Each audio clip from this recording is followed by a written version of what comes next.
Well, China is also boosting its exports of culture products.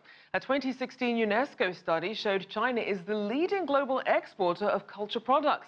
For more on this topic, we're joined by Frank Wu, chairman of the Committee of 100 Distinguished Professors at the University of California, Hastings College of Law. Welcome to the show. It's great to be here with you.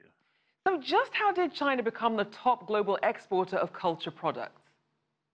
It's no surprise. China has such an ancient history, a vast population, and take, for example, Chinese food. It's the most popular ethnic food in the United States, whether you're in the inner city or the rural south or west.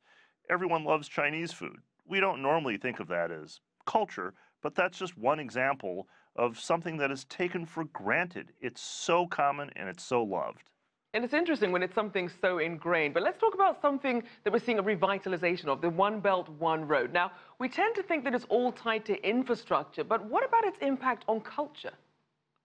Absolutely. You know, every nation, every society that advances in this way, that rises, as China has risen so impressively, the ascent of China is the story of our era, they've all sought then to promote their culture, their values, the aesthetics, the language, the music, the dance, that's common, and China expanding along the Belt and Road is natural.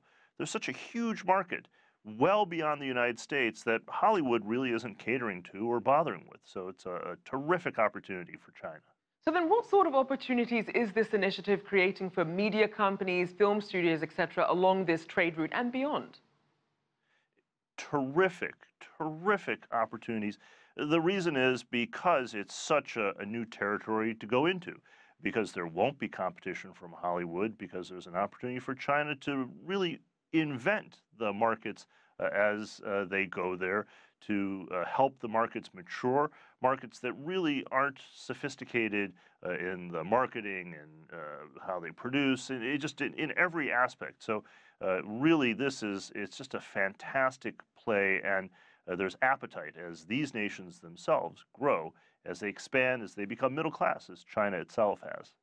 Now, we touched on food, but what else would you say are the most popular kinds of Chinese cultural exports around the world? Well, you know, Chinese culture has real potential, whether it's the high classics.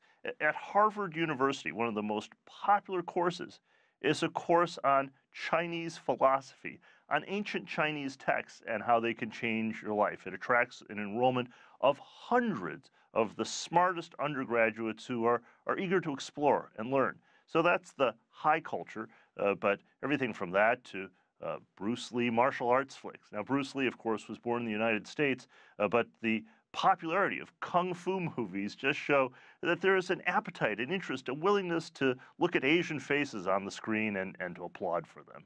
Now, from the classics, let's look at some new trends. What are you seeing developing in terms of the types of Chinese cultural products that could perhaps catch on in the future? Well, you know, there's an opportunity for China, especially through social media, through how videos go viral, and everyone loves cat videos, whatever your cultural background. And if you take a look at South Korea with K-pop, 10 years ago, who would have thought that Korea would become a cultural powerhouse all throughout Asia, in the U.S. with middle-class families of every background tuning into Korean soap operas, Korean music? Some of that is filtered from the United States and repackaged and given a new slant. So there's a mashup, as they call it these days. And there really is a giant ecosystem when it comes to this. There's music, fashion, style, and arts, etc. Do you expect China will be able to export cultural goods like the Koreans were able to do with K-pop culture? Absolutely. I would not underestimate China for a moment. There were people who said, you know, China, they're always going to lag behind Silicon Valley. They're not creative. They only copy. Well, the people who said that a generation ago or even a few years ago are being proven wrong. China has leaped ahead in AI, for example. They've shown that they can not only play catch-up, but they can surpass the West so quickly. And because they have such a huge domestic market that can subsidize and support their projects, they can experiment and do things that Hollywood might not quite be able to match. So I would bet on China, and as the Belt and Road expands, we should expect that Chinese culture, high art, pop culture, that all of it will follow. So then, do you expect to see any challenges as we see this greater amount of cultural exchange and cooperation between China and other countries? There's always backlash. There's anxiety.